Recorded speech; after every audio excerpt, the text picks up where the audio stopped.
নমস্কার, আমি রেশমি বলছি। আজকে একটা নতুন রেসিপি বলবো না, সবার কাছে এটা খুব কমন, ফিশ ফ্রাই। এটা আমি আজকে দেখাতে চলেছি। আসুন দেখি কিভাবে আমি বানাবো এটা। এখানে আমি ভেটকি মাছের ফিলে নিয়েছি। তো ভেটকি মাছের ফিলেগুলো আমি এইভাবে কেটে নিয়েছি, যাদের যেরকম মনে হবে সেই শেপে বড় ছোট আপনারা করতে পারেন। আর ম্যারিনেশনে আমি এখানে পেঁয়াজ, রসুন, আদা, ধনেপাতা, কাঁচা লঙ্কা, নুন, লেবু, ভিনিগার প্লাস লেবুর রস যেটা, সেটা দিয়ে ম্যারিনেট করে আমি ফ্রিজে রেখে দিয়েছিলাম। এখন বানাতে যাচ্ছি, তো আমি 1-1.5 ঘন্টা আগে ফ্রিজ থেকে বার করে নর্মাল টেম্পারেচারে এনে রেখে দিয়েছি। আর খুবই অল্পই উপকরণ আমাদের আজকে লাগবে। একটি ডিম আমার লাগবে ফ্যাটানোতে, একটু দুধ, একটু নুন, ব্রেড ক্রাম্বস, আমি এখানে অ্যাবিস ব্রেড ক্রাম্বসটা ব্যবহার করেছি, আর সর্ষের তেল ভাজার জন্য। এরপরে যেটা আমার পরবর্তী কাজ হবে সেটা হচ্ছে ব্রেড ক্রাম্বসে এই মাছগুলোকে নিয়ে ডিমে ডুবিয়ে কোটিং করে তারপর আমি ভাজবো। এটা কোনো জটিল কোনো ব্যাপার নেই, সবাই মোটামুটি পারবে, আন্দাজ মতো করতে পারবে। প্রথমে আমি গ্যাসটা অন করে নিলাম। এরপরে ভাজার জন্য আমি এখানে সর্ষের তেল ইউজ করছি। আপনাদের যদি মনে হয় সাদা তেল ব্যবহার করবেন, আপনারা সাদা তেলও ব্যবহার করতে পারেন। এরপরে যেটা আমাকে করতে হবে, একটা ডিম নেব, নিয়ে তাতে আমি অলরেডি একটু নুন দিয়ে রেখেছি। ডিমটাকে আমি ভালো করে ফেটিয়ে নেব এবং তার মধ্যে একটু দুধ দিয়ে দেব। এটা হচ্ছে ডিমের পরিমাণটা একটু বাড়ানোর জন্য। এর মধ্যে কর্নস্টার্চও আপনি জলের মধ্যে গুলে এটাকে দিতে পারেন, কারণ এতগুলো মাছকে ডিমের মধ্যে ডোবাতে হবে, সেই হিসেবে ওই দুধটা ব্যবহার করা, নইলে আর কোনো কারণ নেই। স্টেপ হলো আমার ব্রেড ক্রাম্বসটা আমি একটা প্লেটে নিচ্ছি। খুলতে সময় লাগে, মতো ব্রেড ক্রাম্বস প্লেটে নিয়ে নেব। আপনারা দেখবেন এই ধরনের ব্রেড ক্রাম্বসটা ব্যবহার করতে, এটা মানে মুচমুচে হতে খুব সাহায্য করে। আমাদের যেটা মিহি সেটা না ব্যবহার করলেই ভালো হয়, এইটা ব্যবহার করলে দেখবেন খাবার ব্যাপারটা ভালো আসবে। একটু দরকার পড়লে আপনারা নুন এর সাথে মিশিয়ে নিতে পারেন, মনে হলে নেবেন, নইলে না নেবেন, কোনো অসুবিধা নেই। এরপরে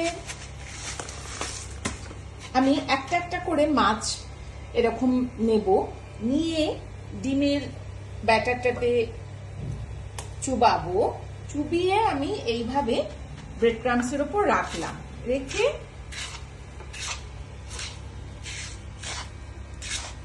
এইভাবে জিনিসটাকে আমাকে ম্যারিনেট করা না, এইটাকে একটা কোটিং দিতে হবে, যেটা ফিশ ফ্রাইয়ের ওপর দেওয়া হয়। মনে হলে আপনি সেকেন্ড টাইম এটাকে আবার ডিমে চুবিয়ে, তাতে ডিমটা একটু বেশি লাগবে, ডিমে চুবিয়ে সেকেন্ড টাইম আবার ব্রেড ক্রাম্বসের কোটিং দিলেন, জিনিসটা ভালো লাগবে, কিন্তু একটু ডিমগুলো বেশি তখন লাগে। আমার মনে হয় না বাড়িতে খেতে গেলে এত কিছু আমার করতে হবে। এইভাবে আপনি করে দেখুন, আমার মনে হয় ঠিকই হবে, দুবার করার অত দরকার পড়ে না। আমি তেলের মধ্যে ছেড়ে দিলাম ব্যাপারটা, দেখবেন যেন খুব বেশি একটু ওপরটা এরকম তেল দিয়ে আপনারা ওপরটাও দেবেন। আমরা তো অত তেল তো রেস্টুরেন্টের মতো দিতে পারি না, বাড়িতে করছি, তো তেল যতটা দেবো তার আন্দাজ মতো আপনারা এই খুন্তির সাহায্যে এরকমভাবে ওপরটাতেও তেল দেওয়ার চেষ্টা করবেন, তাতে কি ওপরটাও ভাজা হবে, নইলে এক পিঠ লাল হলে আরেক পিঠ সাদা রয়ে গেলে এইভাবে দিলে দেখবেন ওপরটা আলটিমেট একটা ব্রাউন কালার চলেই আসবে। ভাজাটা যেন ভালো হয় সেটা খেয়াল রাখবেন। দরকার পড়লে গ্যাসের আঁচ কমিয়ে দেবেন, পুরোটাই জোরে রাখবেন না, তাহলে আবার জিনিসটা পুড়ে যাবে, পুড়ে গেলে তখন খেতে একটুখানি অন্যরকম লাগবে, একটু পিতা ভাব আসবে। আমি ভাজতে থাকছি, একটা একটা করে আপনি তৈরি করবেন, দিলেন, কোনো অসুবিধা নেই।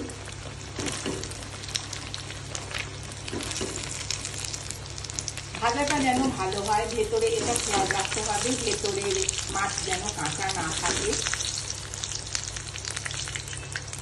আর একটা কথা বলিনি, সেটা হচ্ছে মাছের কোয়ান্টিটি অনুযায়ী আপনারা আদা রসুন পেঁয়াজটা একটু ইয়ে করে দেবেন। আমি ওইভাবে বলিনি 2 চামচ 2 চামচ এই 2 চামচ সেইভাবে বলিনি। এটা মোটামুটি রান্না যাদের একটু জ্ঞান আছে তারা এটা ঠিকঠাক করে নিতে পারবে আশা রাখি। মনে রাখবেন যে এই পরিমাণ আমাকে দিতে হবে। তাও আমি বলে দিচ্ছি, এখানে আমি 1 চামচ মতো সমস্ত কিছুই উপকরণ ম্যারিনেট করতে ব্যবহার করেছি, 1 চামচ করে। আমি তবুও বলে দিলাম যারা একদমই জানেন না, আমার মাছের পিস এখানে আছে গোটা 5টা মতো, 5টা মতো পিস আছে। তো আমি তার জন্য 1 চামচ করে আদা রসুন পেঁয়াজ, ধনেপাতা, তো কাঁচা লঙ্কা বাটা, লেবুর রস, ভিনিগার যা যা দিয়েছি সবই আমার 1 চামচ করে দেওয়া। নুনটা আন্দাজ মতো দেবেন। নুনটা আমি ওরকম 1 চামচ 2 চামচ বলতে পারছি না, মাছের মধ্যে যেন নুন ঢোকে এটা খেয়াল রাখবেন। আমার কাছে পুদিনা পাতা আজকে ছিল না, তাই আমি পুদিনা পাতাটা আজকে ইউজ করতে পারিনি। ম্যারিনেশনের সময় যদি 1 চামচ পুদিনা পাতাও দেওয়া যায়, পুদিনা পাতা ইয়ে করে গ্রেট করে, তো তাতেও টেস্টটা ভালো হবে। আমার কাছে ছিল না বলে আমি দিইনি।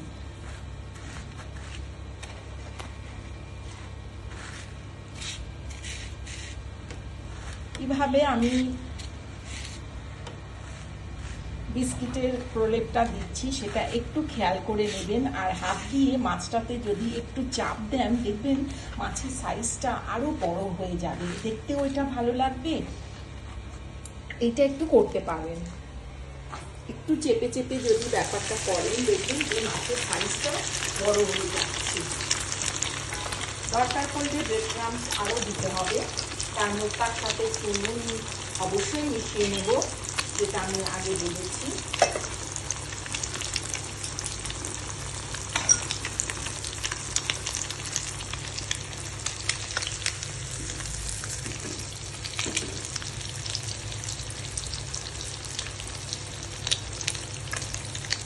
আপনারা তো দেখলেন কিভাবে আমি বিস্কিটের গুঁড়োটা কোটিংটা করলাম। আপনারা এইভাবে প্রতিটা মাছই বিস্কিটের কোটিংটা করে ভেজে নেবেন। আমি এইভাবেই প্রতিটা মাছ আস্তে আস্তে ভেজে নিচ্ছি। আর ফিশ ফ্রাই করা শেষ হয়ে গেছে। এই দেখুন কেমন মুচমুচে ফিশ ফ্রাই তৈরি হয়েছে। আপনারাও চেষ্টা করুন, নিশ্চয়ই পারবেন। করে সবাইকে খাওয়ান, নিজেও খান। আর খাওয়ার আগে একটু চাট মশলা যদি মনে করেন ওপর থেকে ছড়িয়ে নেবেন, তো ছড়িয়ে নেবেন। এটাই আমার রাত্রে ডিনার। আর একটু ডিনার বাইরে থেকে আমার অর্ডার করা হয়েছে, ব্যাস, আর তো কিছু বলার নেই। এবার দেখুন আপনারা, লাইক শেয়ার কমেন্ট বলার দরকার নেই, তবু আমি বলবো অবশ্যই লাইক শেয়ার কমেন্ট করবেন, তাহলে কিন্তু আমার ভালো লাগবে যে আমি ঠিকভাবে দেখাতে পারছি বা আপনারা আমার দেখানোটা বুঝতে পারছেন। নমস্কার।